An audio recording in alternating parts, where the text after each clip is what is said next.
Skill pertama, skill monetisasi digital. Skill pertama yang membuat banyak orang kaya diam-diam di 2026 adalah skill monetisasi digital. Ini bukan soal kamu harus punya jutaan follower, bukan soal harus viral, dan bukan soal harus terkenal dulu. Kesalahan terbesar banyak orang adalah mengira uang di internet hanya milik influencer besar. Padahal yang paling konsisten menghasilkan justru orang-orang yang paham satu hal sederhana, bagaimana cara mengubah perhatian menjadi uang. Di era digital, perhatian adalah aset, dan siapapun yang tahu cara mengelolanya akan selalu punya peluang. Banyak orang punya perhatian, tapi tidak bisa memonetisasinya. Mereka aktif di media sosial, rajin posting, rajin scroll, rajin komentar, tapi semua energi itu tidak pernah berubah menjadi penghasilan.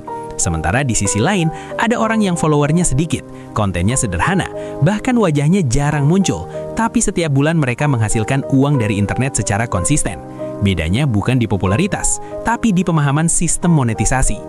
Monetisasi digital itu bentuknya sederhana, tapi dampaknya besar. Ada yang menghasilkan uang dari affiliate dengan merekomendasikan produk yang memang dipakai dan dibutuhkan orang lain. Ada yang membuka jasa digital, mulai dari desain, editing, penulisan, admin, sampai konsultasi berbasis skill yang dimiliki.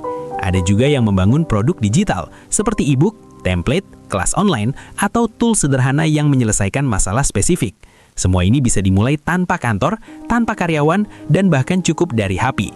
Yang perlu kamu pahami, di 2026 ini, internet bukan lagi tempat hiburan semata, tapi sudah menjadi mesin ekonomi raksasa. Setiap hari orang mencari solusi, rekomendasi, dan jawaban. Dan uang selalu mengalir ke orang yang bisa hadir di tengah pencarian itu. Bukan yang paling ramai, tapi yang paling relevan. Bukan yang paling viral, tapi yang paling berguna. Skill monetisasi digital membuat kamu tidak lagi hanya menjadi penonton, tapi ikut mengambil bagian dari arus ekonomi digital yang terus bergerak.